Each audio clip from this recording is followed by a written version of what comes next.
বেহাল অবস্থা পানাগড় অমৃত ভারত রেল স্টেশনের রাস্তা, সমস্যায় রেলযাত্রীরা। গত এক মাস আগে ঢাকঢোল পিটিয়ে দেশের প্রধানমন্ত্রী ও রেলমন্ত্রী দেশ জুড়ে 100টিরও বেশি অমৃত ভারত রেল স্টেশনের ভার্চুয়াল উদ্বোধন করেছিলেন। যাত্রীদের সুবিধার কথা মাথায় রেখেই অত্যাধুনিক ব্যবস্থা নিয়ে পানাগড় অমৃত ভারত স্টেশনের উদ্বোধন করা হয়। এদিকে উদ্বোধনের এক মাস যেতে না যেতেই রেল দফতরের অব্যবস্থার ছবি ধরা পড়ল। এদিকে যখন রেল দফতর দাবি করছে তারা যাত্রীদের জন্য সব রকম সুবিধা আয়োজন করে রেখেছে, তখন সেই স্টেশনে ঢোকার রাস্তা পুরোটাই জলমগ্ন। কোথাও কোথাও এতটাই বড় গর্ত যে যাত্রীদের ছাড়তে আসা সেই বাইক নিয়ে যাত্রী সহ সেই জলে পড়ছে পরিবারের সদস্যরা। বিপজ্জনক হয়ে উঠেছে টোটো চালকদের ক্ষেত্রেও।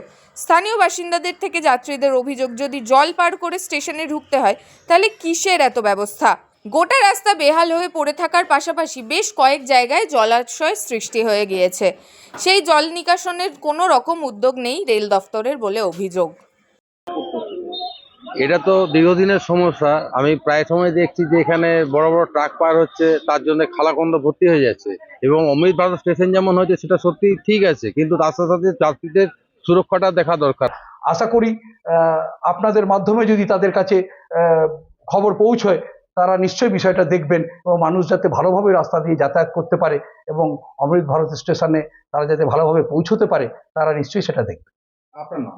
সমীর বিশ্বাস, পশ্চিম বর্ধমান জেলা পরিষদের কর্মাধ্যক্ষ, কৃষি সেচ ও সমবায় দপ্তরের।